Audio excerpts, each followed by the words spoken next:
Celebrity cricket league Telugu warriors versus Bengal tigers live on Gemini TV ఈ ఆదివారం రాత్రి 7 గంటలకు. Don't miss.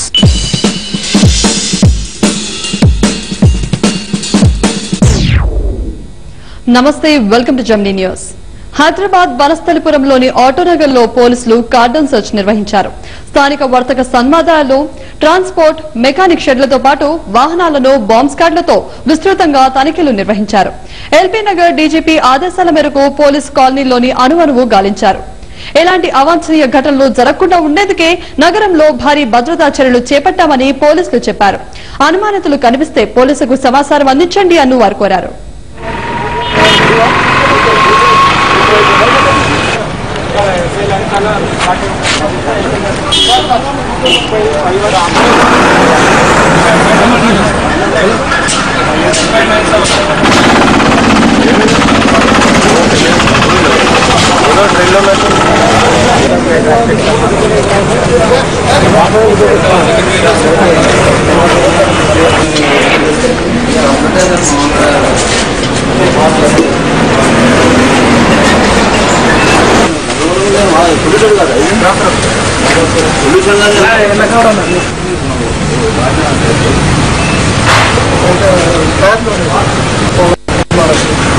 ఈ ఆటోనగర్ ఏరియాలో ఎక్కువగా రద్దీ బాత్రము, తర్వాత ఎక్కడెక్కడ నుంచో రోడ్ కంటి నుంచి ఇక్కడికి వాహనాలు, తర్వాత ఎక్కడెక్కడ గూడ్స్ వెహికల్స్ వస్తుంటాయి.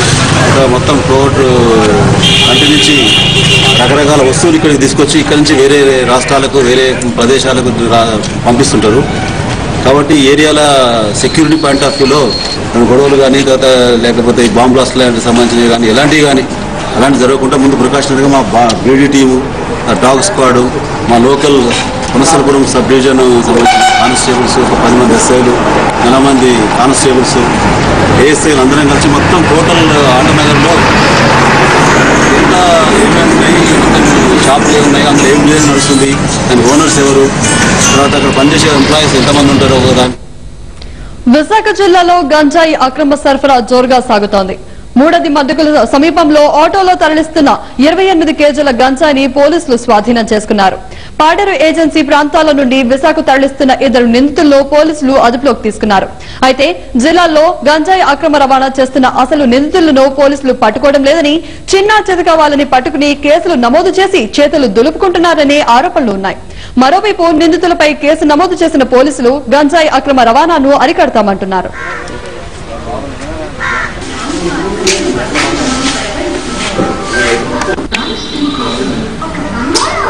ఎంకోడూరు నుంచి విశాఖపట్నంకి అక్రమంగా తరలిస్తున్న గంజాయిని ఈరోజు ఉదయం 8 గంటల ప్రాంతంలో మెయిన్ రోడ్డు అయినటువంటి సురవరం గ్రామం దగ్గరలో పట్టుకున్నామండి. ఒక ఆటో సీజ్ చేసాం. ఆటో నెంబర్ వచ్చి ఏపీ 31TW610.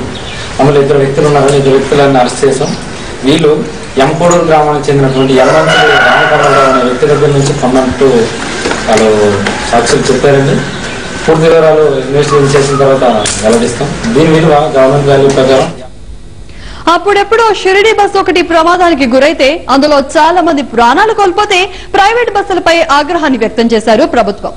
ఆ తర్వాత బెంగళూరు నుండి హైదరాబాద్ వస్తున్న బస్సు రోడ్డు ప్రమాదానికి గురై పూర్తిగా కాలిపోతే అప్పుడు ప్రైవేట్ బస్సులపై నానా రగడ జరిగింది. మరి ఆర్టీసీ బస్సుల మాట ఏంటి? ఇదిగో అనంతపురం జిల్లాలో ఘోర రోడ్డు ప్రభావం సంభవించింది. దీనికి ఎవరిని తప్పు పట్టాలి? షిరిడి బస్సు ప్రమాదమైన ఆ తర్వాత మహబూబ్ నగర్ జిల్లాలో బస్సు తగలబడి ప్రయాణికులు సజీవ దహనమైన అనంతపురం జిల్లాలో ఆర్టీసీ బస్సుకు జరిగిన ప్రమాదమైన ఆయా ప్రమాదాలకు కారణాలు చాలానే ఉన్నాయి. ఒక్క డ్రైవర్దో లేదంటే ప్రైవేటు ట్రావెల్స్ నిర్వాహకులదో ఆర్టీసీ సంస్థతో మాత్రమే తప్పు అని అనుకోవడానికి వీల్లేదు. మొత్తంగా వ్యవస్థలోని అనేక లోపాలున్నాయి. ఆ లోపాలే ప్రయాణికుల్ని గమ్యస్థానాన్ని చేర్చడానికి బదులు ప్రాణాలు తోడేస్తున్నాయి.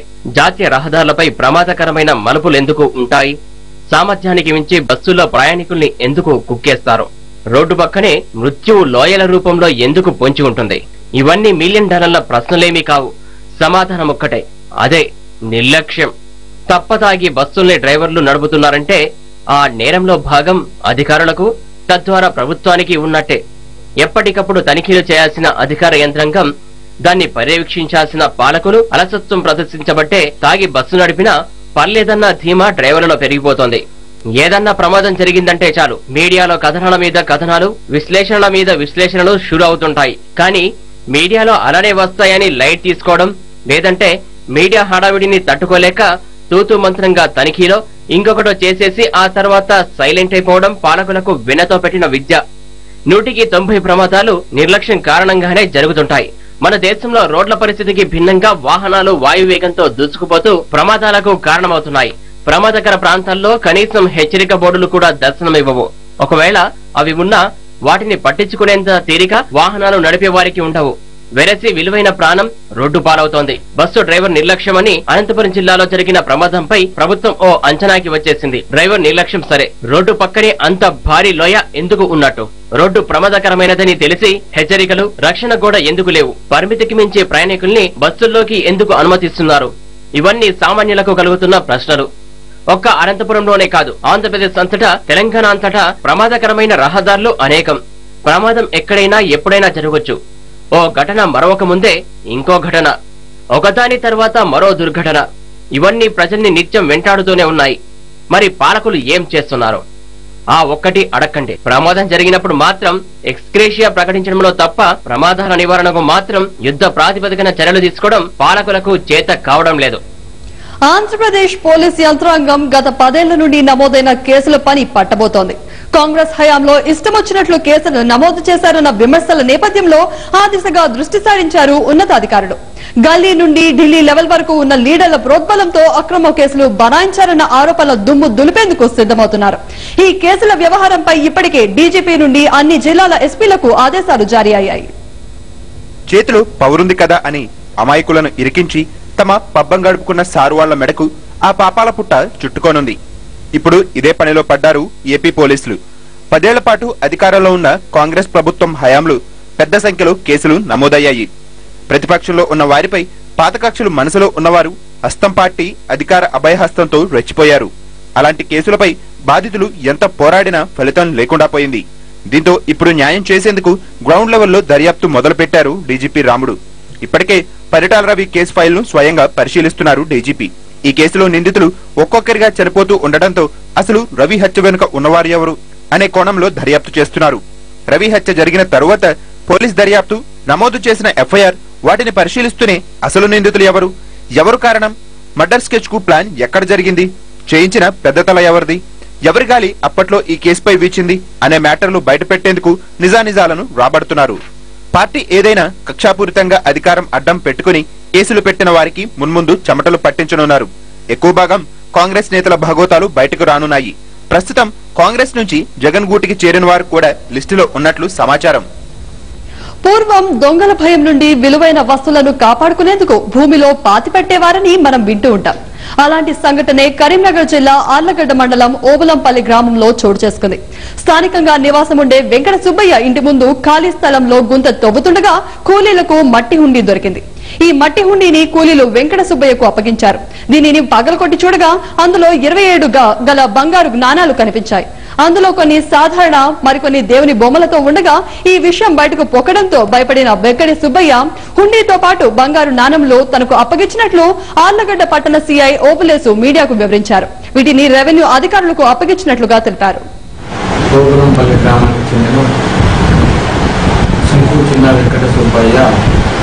తన ఇంటి ముందు ఖాళీ స్థలంలో గుంత తవ్విస్తుండగా అందులో మట్టి ఉంది, చిన్న సైజు మట్టి ఉంది. ఆయన మొదలు భయపడి ఈరోజు నా దగ్గరకు వచ్చి అయ్యా మా ఇంటి ఆవరణలో గుంత తవ్విస్తుంటే ఈ మట్టి కుండీలో ఉన్న నాణ్యాలు మా కూలి వాళ్ళ ద్వారా నేను తీసుకున్నాను. ఇది గవర్నమెంట్ సోర్స్గా భావించి పాటించాలని కౌన్సిల్ అంటే నేను మీ దగ్గరకు వచ్చి హ్యాండ్ చేస్తానని చెప్పి నాణ్యాలు మొత్తం కొన్ని వాళ్ళ మీద బొమ్మ దేవుని సింబల్స్ ఉన్నాయి. చట్టాన్ని, రాజ్యాంగాన్ని కాపాడతానని, విధి నిర్వహణలో ఎటువంటి పక్షపాతం చూపించనని ఉద్యోగంలో చేరిన కానిస్టేబుల్ వ్యభిచార గృహాల్లో ఉంటూ మద్యం సేవిస్తూ రోడ్డుపై వీరంగం సృష్టించాడు. ఈ సంఘటన పశ్చిమ గోదావరి జిల్లా నర్సారావుపేటలో చోటు చేసుకుంది. 1 టౌన్ పనిచేస్తున్న వెంకయ్య చిలకలూరిపేట సిఆర్ కాలనీలో ఓ వ్యభిచార గృహంలో తప్పదాగి చుట్టుపక్కల వారిని రోజు ఇబ్బందులు పెట్టేవాడు. ఇదే కోవలో బుధవారం సాయంత్రం మంతం తాగిన వెంకయ్య రోడ్డుపై వెళ్లే వారిని నోటికొచ్చినట్లుగా తిట్టాడు. ఈ విషయంపై బాధితులు చిలకలూరిపేట పిఎస్ లో ఫిర్యాదు చేశారు. అయితే వెంకయ్యను తీసుకురావడానికి కానిస్టేబుల్ వెళ్లినా వెంకయ్య నేను రానంటూ భీష్మించాడు. పైగా విషయాన్ని కవర్ చేస్తున్న మీడియాను ఇష్టం వచ్చినట్లుగా దూషించాడు. చివరికి అతి కష్టం మీద వెంకయ్యను స్టేషన్ కు తరలించారు. ఇప్పుడు ఇది తప్పుగా రాత్రి మా పిల్లవాడి మీద కూడా ఇట్లా రేప్ కేసు పెట్టారు. స్టేషన్ నుంచి వచ్చి ఆయన కూడా రానికోకుండా చేసి నువ్వు మా మీద నిజం చెబుతావా అని చెప్పి ఆ పక్కన అమ్మాయిని కూడా తన్నారనమాట. వాళ్ళు కూడా స్టేషన్కి వెళ్ళారు. శ్రీకాకుళం జిల్లాలో సంచలనం రేపిన టెక్కలి మర్డర్ కేసును పోలీసులు ఛేదించారు. పట్టపగలే రోడ్డుపై ఎంపీటీసీ కోళ్ల అప్పన్నను హత్య చేసిన నిందితులను అదుపులోకి తీసుకున్నారు. పాత కక్షల కారణంగా ఎంపీటీసీని హత్య చేసినట్లుగా నిందితులు పోలీసుల విచారణలో ఒప్పుకున్నారు. దీంతో టెక్కలిలో వరుస హత్యల మిస్టరీ వీడటంతో స్థానికులు ఊపిరి పీల్చుకుంటున్నారు. ప్రధాన నిందితురాలు పార్వతితో పాటు మరో 10 మందిని రిమాండ్ కు తరలించారు. శ్రీకాకుళం జిల్లాలో 2014 డిసెంబర్ 25న టెక్కలి పట్టణంలో నడి రోడ్డుపై జరిగిన హత్య పెను సంచలనం సృష్టించింది. టెక్కలి ఎంపీటీసీ కోళ్ల అప్పన్నను ఆటోపై వచ్చిన 9 మంది వ్యక్తులు కిరాతకంగా హత్య చేశారు. గడిచిన కొన్ని తరాలు కోళ్ల భీమారావు, చంద్రారావు కుటుంబాల మధ్య నడుస్తున్న భూ వివాదాలు ఈ వరుస హత్యలకు కారణాలుగా మారాయి.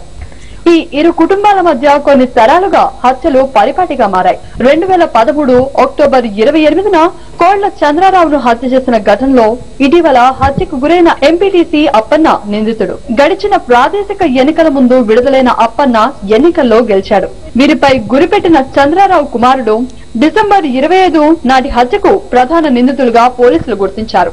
స్థానికులు ఇచ్చిన సమాచారం మేరకు పోలీసులు ప్రాథమిక నివేదిక సిద్ధం చేశారు. వైజాగ్ లో నివాసముంటున్న నిందితులు మధ్యవర్తుల ద్వారా ప్రత్యర్థుల మధ్య సయోధ్యకు 9 మంది డిసెంబర్ 25న టెక్కలి వచ్చారు. 3 పల్సర్ బైకులు, ఒక ఆటోపై వచ్చిన వీరంతా తర్వాత అప్పనను దారుణంగా దాడి చేసి చంపారు. ఘటన జరిగిన వెంటనే అప్రమత్తమైన పోలీసులు దర్యాప్తు ముమ్మరం చేసి ఎట్టకేలకు నిందితులను పట్టుకోగలిగారు. ఈరోజు వాళ్ళ చంద్రబాబు యొక్క 3 కొడుకులను, అతని భార్య పార్వతిని మరియు వాళ్ళ బంధువులు నవీన్ మరియు వాళ్ళ ఫ్రెండ్స్ కొంతమంది వ్యక్తులు కూడాను వాళ్ళు తెచ్చిన వాళ్ళని కూడా అరెస్ట్ చేయడం జరిగింది. వాళ్ళ వద్ద నుండి వాళ్ళు ఉపయోగించిన వాహనాలు 6 ప్లస్ ఆటోలు, 2 వీలర్స్కు మరియు వారు నేరంలో ఉపయోగించిన కత్తులు, వాళ్ళు వేసుకున్న మంకీ క్యాప్స్, వాళ్ళ సెల్ ఫోన్లు కూడా స్వాధీనపట్టుకోవడం. మొత్తానికి కక్షల కారణంగా జరుగుతున్న వరుస హత్యల కేసులో ఎట్టకేలకు పోలీసులు నిందితులను అదుపులోకి తీసుకోవడంతో స్థానికులు ఊపిరి పీల్చుకున్నారు. బులెటిన్లో మరిన్ని అప్డేట్స్ చూసే ముందు షార్ట్ బ్రేక్ తీసుకుందాం. చూస్తూనే ఉండండి జెమినీ న్యూస్. నాన్నగారికి నేలని అంటి పెట్టుకుని ఉండటం అలవాటు. మరి రోగాలు నేల నుంచి కూడా రావచ్చని నాకు తెలుసు. అందుకే నా అలవాటు లైజాల్. సాధారణంగా శుభ్రం చేయడం వల్ల క్రిములు పోవు. లైజాల్ లోని జర్మ్ ట్రాప్ యాక్షన్ 99.9% క్రిములను హతమారుస్తుంది. అంటే నేలతో ముడిపడ్డ ప్రతి అలవాటు మంచిదే. ప్రతిరోజు రోహన్ అల్లరి చేతులు పెరిగిపోతున్న మురికిని తాకుతాయి. అందుకే నేనుంటాను ఎల్లప్పుడూ ముందుగా. సబ్బుని షేర్ చేసుకోవడం అంటే క్రిములను షేర్ చేసుకోవడమే. అందుకే నేను ఎంచుకున్నాను కొత్త డెటాల్ హ్యాండ్ వాష్. అది రక్షణ ఇస్తుంది 100 రోగకారక క్రిముల నుండి. ఇప్పుడు నేనున్నాను 100% ష్యూర్. కొత్త డెటాల్ మల్టీ యూజ్ వైప్స్. ఇప్పుడు పొందండి డెటాల్ రక్షణ ఎక్కడైనా ఎప్పుడైనా.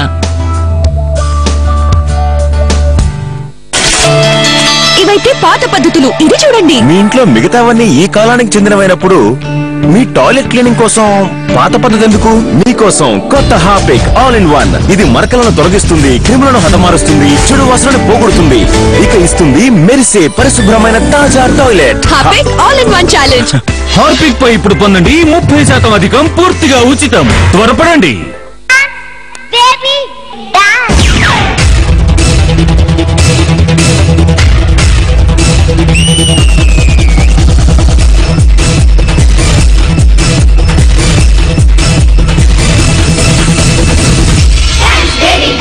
ఈ రోజు రాత్రి 9 గంటలకు. దేవుని నమ్ముతాం. కళ్ళు పోతాయి. కృష్ణ పరమాత్మ మన కాలనీకి వచ్చేసాడు. ప్రతిరోజు రోహన్ అల్లరి చేతులు పెరిగిపోతున్న మురికిని తాకుతాయి. అందుకే నేనుంటాను ఎల్లప్పుడూ ముందుగా. సబ్బుని షేర్ చేసుకోవడం అంటే క్రిములను షేర్ చేసుకోవడమే. అందుకే నేను ఎంచుకున్నాను కొత్త డెటాల్ హ్యాండ్ వాష్. అది రక్షణ ఇస్తుంది 100 రోగకారక క్రిముల నుండి. ఇప్పుడు నేనున్నాను 100% ష్యూర్. కొత్త Dettol multi use wipes.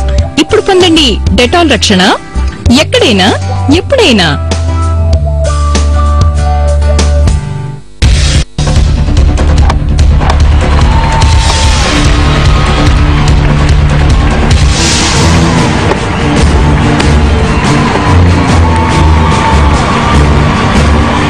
Celebrity cricket league Telugu warriors versus Bengal tigers live on Gemini TV ఈ ఆదివారం రాత్రి 7 గంటలకు. Don't miss. Back to news. Hyderabad LB Nagar లోని భరత్ నగర్ లో ఓ ఇంట్లో వంట గ్యాస్ సిలిండర్ లీక్ అయింది. దీంతో 13 మందికి గాయాలయ్యాయి. వీరిని చికిత్స నిమిత్తం కొత్తపేటలోని ఓ ప్రైవేట్ ఆసుపత్రికి తరలించారు. ఫైర్ సిబ్బంది సంఘటనా స్థలానికి చేరుకుని మంటలను అదుపులోకి తెచ్చారు. వంట చేస్తున్న సమయంలో గ్యాస్ లీక్ అయి ఈ ప్రమాదం జరిగింది. ఇక గాయపడి ఆసుపత్రిలో చికిత్స పొందుతున్న వారిని సలమ్మ, రేణుక, లక్ష్మి, చంద్రకళ, విజయ, ఏలేష్, ప్రణయ, అమ్ములు, నగేష్, మాణిక్యమ్మ, సాయదర్శిని, రాములుగా గుర్తించారు. వీరంతా 2 కుటుంబాలకు చెందినవారు. వీరిలో 3 పరిస్థితి విషమంగా ఉంది. అయ్యప్ప స్వామి మాల వేసుకున్న ఏలేష్ ఇవాళ శబరిమలకు వెళ్లాల్సి ఉంది. ఏలేష్ నల్గొండ జిల్లా కత్తంగూరుకు చెందినవాడు. దీంతో వారు తల్లిదండ్రులు, బంధువులు ఇంటికి పిలిపించుకున్నారు. పిండి వంటలు చేస్తుండగా ఈ దుర్ఘటన చోటు చేసుకుంది. కేసు నమోదు చేసి పోలీసులు దర్యాప్తు చేస్తున్నారు.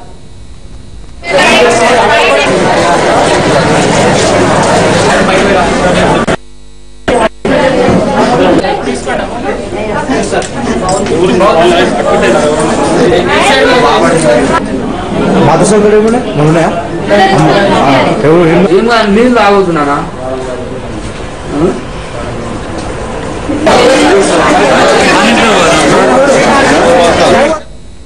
తెలంగాణ రాష్ట్ర ప్రభుత్వం ప్రతిష్టాత్మకంగా చేపట్టిన ఆసరా పెన్షన్ల కార్యక్రమం ఓ పంచాయతీ కార్యదర్శి ఉద్యోగానికి ఎసరు పెట్టింది. ఈ సంఘటన నిజామాబాద్ జిల్లాలో చోటు చేసుకుంది.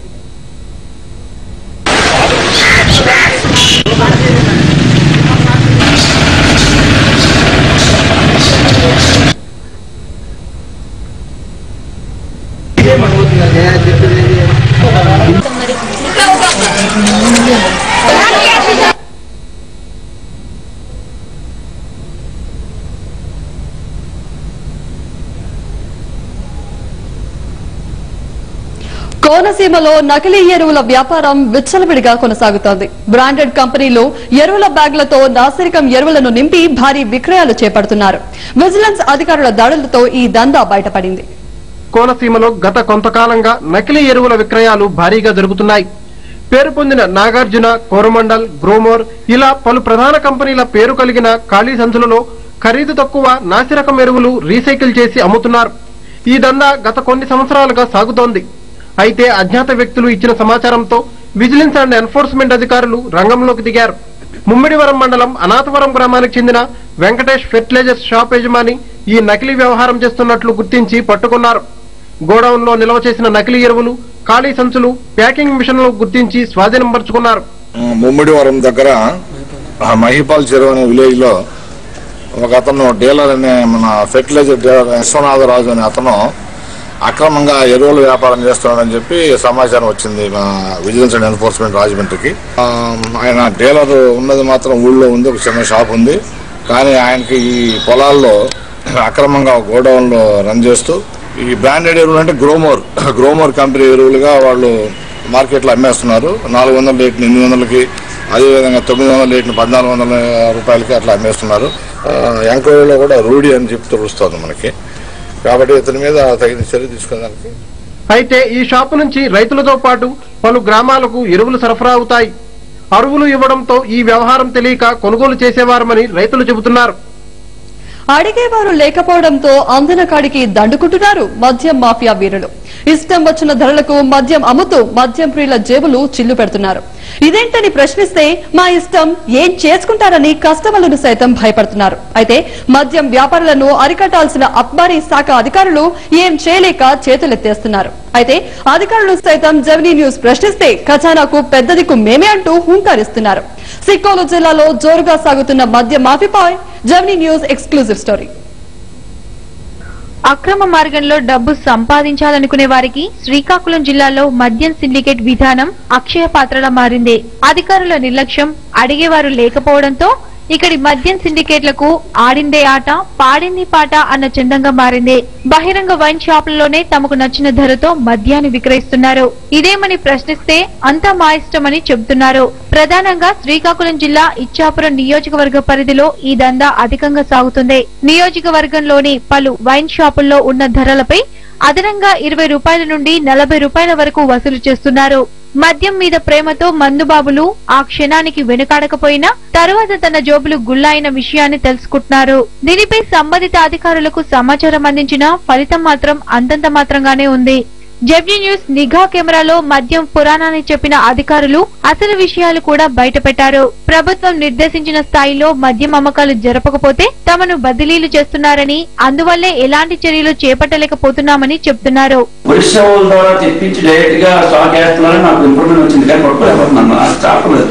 గవర్నమెంట్ రెవెన్యూ మా ఉద్యోగం ఏంటి? Government revenue, safe guard of the government revenue. నేనేం చేయాలి మరి? దాన్ని ఎక్కడ నేను కాపలా కాయాలని నమ్మకం బాధ్యత కదా. నాకు 38,500 జీతం ఇస్తుంది గవర్నమెంట్.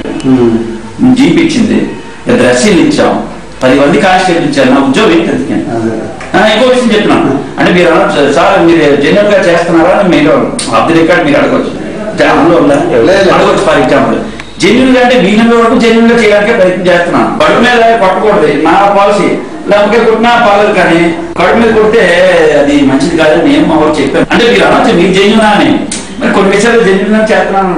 మరో అధికారి ముఖ్యమంత్రి చంద్రబాబు నాయుడే రాష్ట్రంలో మళ్లీ మద్యం విధానాన్ని ఎన్టీఆర్ నిషేధించిన తర్వాత ప్రవేశపెట్టారని, ఇప్పుడు ఎలా అడ్డుకుంటారని చెబుతున్నారు. తమ శాఖనే లేకపోతే రాష్ట్రంలో చాలా మంది ఉద్యోగులకు జీతాలు ఉండవని ఆబ్కారీ శాఖను అందనంత ఎత్తుకు ఎత్తేస్తున్నారు. నిఘా కెమెరాలో అధికారుల మనసులో మాటలు మీరే చూడండి. రామారావు బ్యాన్ పెడితే చంద్రబాబు నాయుడు వచ్చి లెక్కలు ఇచ్చాడు. ఎందుకంటే జీతాలు రాష్ట్రం జనాలు డిపార్ట్మెంట్ లో స్టేట్ గవర్నమెంట్ డిపార్ట్మెంట్ ఎవరికి ఏ డిపార్ట్మెంట్ కి జీతాలు ఇచ్చి ఖర్చులు చంద్రబాబు నాయుడు వచ్చి మద్యం విషయం తీసి మళ్ళీ లెక్కలు పెట్టాడు. చంద్రబాబు నాయుడే ఇచ్చాడు. మన ఆడలు వచ్చేస్తుంది మద్యం అని తెలియదు, తెలుసు కదా. జీతాలు పొజిషన్లో మళ్ళీ విషయాన్ని రాష్ట్రం అంతా ఒక రకంగా వెళ్తే ఒక రకంగా వెళ్ళండి కదా. ఏమంటే రాష్ట్రం అంతా అరికెట్టేస్తే నేను పెడుతున్నాం అప్పటికప్పుడు అప్పటికి పెడుతున్నాం ఒకటి ఇచ్చాపురం నియోజకవర్గంలో ఈ మద్యం దందాకు తోడు ఒరిస్సా నుండి వస్తున్న అక్రమ మద్యం మరింత నష్టాన్ని కలిగిస్తుంది. ఎటువంటి పన్నులు చెల్లించకుండా జోరుగా ఈ ప్రాంతంలో అక్రమ మద్యం విక్రయాలు సాగుతున్నాయి. వీటికి బెల్ట్ షాపులు ఆసరగా నిలుస్తున్నాయి. దీంతో పెద్ద ఎత్తున వీధికి ఒకటి చొప్పున నియోజకవర్గంలో గొలుసు దుకాణాలు వెలుస్తున్నాయి. దీనిపై కూడా ఫిర్యాదులు అందుతున్నా అధికారులు లైట్ తీసుకుంటున్నారు. బెల్ట్ షాపుల రద్దు చేస్తామని ఓ వైపు ప్రభుత్వం చెబుతుంటే అధికారులు మాత్రం వాటిని పెంచి పోషిస్తున్నారు. దీనిపై జిల్లా వాసులు పెద్ద ఎత్తున ఆగ్రహం వ్యక్తం చేస్తున్నారు. వైన్ షాపుల్లో ఎంఆర్పీ ప్రైస్ అమ్మాలి. వాళ్ళతో శాసనాల డిస్కషన్స్ కూడా జరిగింది. జరిగితే మాకు మా వాళ్ళు చెప్పిన ప్రకారం మేము అమ్ముతాం, కానీ ఎంఆర్పీ మాకు సంబంధం లేదు. అవసరం ఉంటే మీరు ఎవరు చెప్తారో ఫోన్ చేసి చెప్పుకునే టైపులో వాళ్ళు మాట్లాడారు. ఇచ్చాపురం నియోజకవర్గ స్థానికుడు యథేచ్ఛగా జరుగుతున్న మద్యం దందాపై స్పందించిన ఎమ్మెల్యే బెందాలం అశోక్ బెల్ట్ షాపులపై అరికట్టేందుకు ప్రయత్నిస్తున్నామని, ప్రజలు ఎదుర్కొంటున్న ఈ సమస్యపై రాజకీయాలకు అతీతంగా పరిష్కారానికి కృషి చేస్తున్నామని చెప్తున్నారు. ఇప్పటి వరకు 2 రివ్యూలు అయితే పెట్టడం జరిగింది. ఆ రివ్యూలో కూడా క్లియర్ డైరెక్షన్స్ ఇచ్చాము. ఇక్కడ ఈ రోజు అధికార పార్టీలో ఉన్నటువంటి వర్గం సపోర్ట్ చేస్తుందా, లేకపోతే ఇది పార్టీలకు సంబంధించినటువంటి విషయం కాదు, ఇది ప్రజలకు సంబంధించినటువంటి విషయం. ఖచ్చితంగా ఇలాంటిది ఏమైనా సరే మా దృష్టికి వస్తే మాత్రం మళ్ళీ ఒకసారి మేము అధికారులతో మాట్లాడతాము. మళ్ళీ ఒకసారి దీని గురించి సరైనటువంటి నిర్ణయం తీసుకుని ప్రజలందరికీ మేలు ఏ రకంగా చేయగలగో ఆ రకంగా చేస్తామని కూడా తెలియజేస్తాం. మొత్తానికి అడిగేవారి లేకపోవడంతో జిల్లాలో మద్యం దందా జోరుగా సాగుతుంది. ఓవైపు సిండికేట్ల ఇష్టారాజ్య ధరలు, మరోవైపు ఒరిస్సా అక్రమ మద్యం, బెల్ట్ షాపుల పుణ్యమా అంటూ ప్రభుత్వ ఖజానాకు భారీగా గండిపడుతోంది. ముంబై నగరంలోని నాగ్పడా ప్రాంతంలో గల ఓ భవనంలో గురువారం సాయంత్రం అగ్ని ప్రమాదం సంభవించింది. దీంతో భవనం నుండి అగ్ని కీలలు ఎగిసిపడ్డాయి. సమాచారం అందుకున్న అగ్నిమాపక సిబ్బంది సంఘటనా స్థలానికి చేరుకుని మంటలను అదుపులోకి చేసేందుకు ప్రయత్నిస్తున్నారు. భవనంలో చిక్కుకున్న ఓ మహిళను అగ్నిమాపక సిబ్బంది రక్షించారు.